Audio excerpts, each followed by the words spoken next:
teman-teman, Assalamualaikum warahmatullahi wabarakatuh. Hari ini aku tag videonya malam-malam nih, karena tadi pagi aku lumayan sibuk ya. Aku harus ke rumah sakit antar anakku yang bayi untuk imunisasi, dan aku juga ngambil obat nih teman-teman, obat anti cemas ya.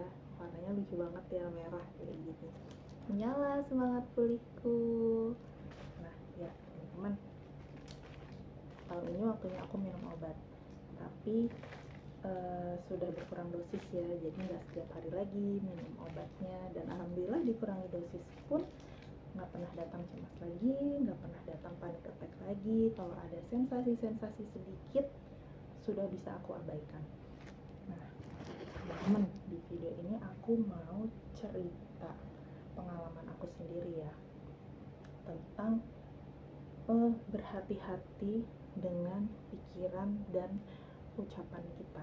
Teman-teman mungkin juga udah sering sih dengar kalimat itu, cuma aku berbagi tentang yang sudah aku alami sendiri ya, karena memang aku juga kebiasaan sih video-video yang aku bikin itu juga berdasarkan pengalaman aku, atau ketika aku menulis artikel untuk kantor itu biasanya juga dari pengalaman aku sendiri gitu.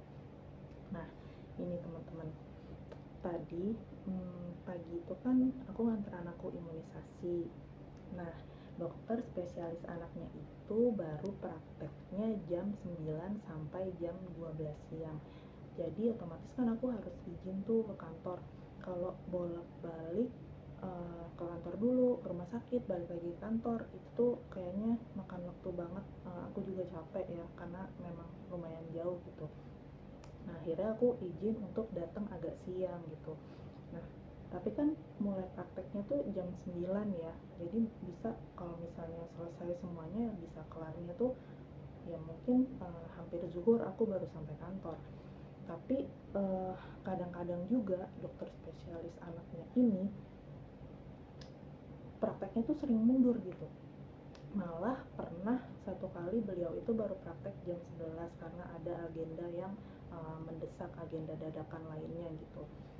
Nah di jalan tadi sambil nyetir tuh saya berpikir gini, ya Allah enak banget kali ya kalau dokternya itu tiba-tiba tuh ada keperluan mendadak yang bikin dokternya itu bisa prakteknya tuh agak majuan gitu, jadi nanti selesainya juga lebih cepat gitu ya. Terus saya bayangin tuh dokter itu pakai baju yang formal gitu, kayak saya sih ngebayanginnya beliau pakai batik. Nah biasanya tuh beliau kalau praktek tuh pakai gayanya yang casual gitu, pakai kaos, pakai celana jeans, pakai sepatu kets gitu ya. Nah tadi teman-teman, beneran saya tuh imunisasi anak saya dari baru lahir ya sampai 6 bulan itu sama beliau gitu. Dan baru kali ini bener teman-teman terjadi jam 9 kurang itu beliau sudah datang, sudah praktek dan pakai batik, nggak pakai kaos kayak biasanya gitu.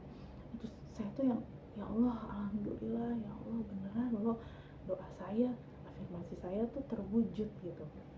Udah saya seneng banget. Akhirnya sampai kantor pun juga tadi jam 10-an gitu saya udah sampai di kantor gitu. Kalau beliau praktek normal mungkin ya bisa jam 11, jam setengah 12 saya baru sampai kantor gitu. Nah terus ada cerita lainnya nih teman-teman yang lebih gawat lagi. Kali ini bukan cuma tentang pikiran, tapi perkataan. Ini kata-kata saya sendiri yang saya sadari belakangan ketika saya kena anxiety ini. Saya kan akhirnya mengevaluasi diri gitu ya teman-teman. Nih akhirnya tuh saya nyadar gitu ya, kata-kata saya tuh ada loh yang berefek negatif ke diri saya sendiri gitu. Meskipun mungkin untuk bercandaan gitu teman-teman, untuk lucu-lucuan gitu. Gini, jadi beberapa tahun yang lalu tuh saya sering banget ditanyain sama orang, kenapa sih nggak nambah anak? Itu si kakak sudah besar loh, sudah pantas banget kalau untuk punya adik, nanti kelamaan jadi anak tunggal gitu. Terus saya selalu jawab gini teman-teman, saya jawabnya, oh tenang aja, gue tuh ntar kayak Madonna, gue ntar kayak Gwen Stefani, tuh masih umurnya udah 40 lewat, masih energik, masih produktif, masih kuat, masih cantik, yang kayak gitu-gitu ya. Nanti aja gue lahirannya punya anak keduanya kalau udah kayak mereka tuh umurnya udah 40-an gitu. Tapi ya alhamdulillah ya kan, Allah maha pembolak-balik hati juga tuh. Akhirnya ngobrol-ngobrol sama suami gitu, ya udah, udah siap nih semuanya gitu, nggak usah ditunda-tunda lagi. Akhirnya saya hamil tuh di usia 36 tahun. Tapi qadarullah ya, janinnya hilang detak jantung. Akhirnya saya kan keguguran gitu ya.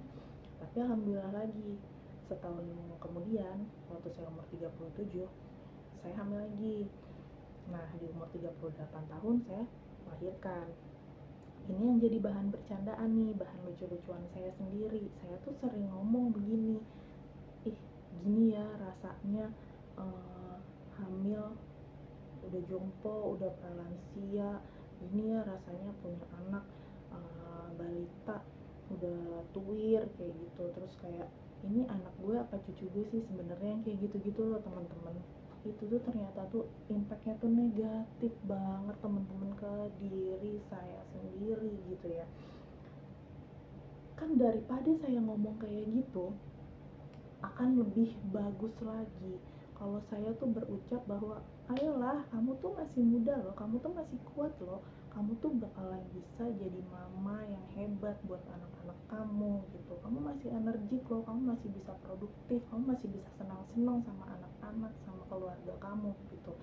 Dan ternyata emang kata-kata negatif saya tadi, meskipun buat lucu-lucuan kayak ya ampun gue udah nenek-nenek tapi masih punya anak bayi kayak gitu, itu tuh kayak ternyata bener loh. Iya, efeknya tuh kayak saya tuh jadi kayak berasa berasa tua, terus badan saya juga nggak fit, nggak se-energik dulu gitu loh teman-teman. Itu tuh dasarnya tuh di situ, pikiran sama ucapan kita gitu loh teman-teman. Jadi emang saya tuh ya nyesal juga sih, sempet yang berkata-kata yang walaupun untuk bercandaan gitu ya, ternyata tuh efeknya tuh nggak bagus banget gitu ya teman-teman. Daripada berkata-kata kayak gitu, ya udahlah, kalau belum bisa berkata yang bagus mendingan tuh diem gitu ya teman-teman ya. Ya alhamdulillahnya sih uh, sejak kena anxiety ini saya mengevaluasi diri saya sendiri ya teman-teman ya. Jadi kayak belajar hal-hal yang baru, belajar untuk lebih bijak lagi gitu teman-teman. Banyak referensi-referensi yang saya baca tuh akhirnya, terus banyak juga tontonan baru yang saya baca kayak gitu ya teman-teman. Nah yaudah deh, segitu dulu deh teman-teman. Makasih ya yang udah nyempetin buat nonton.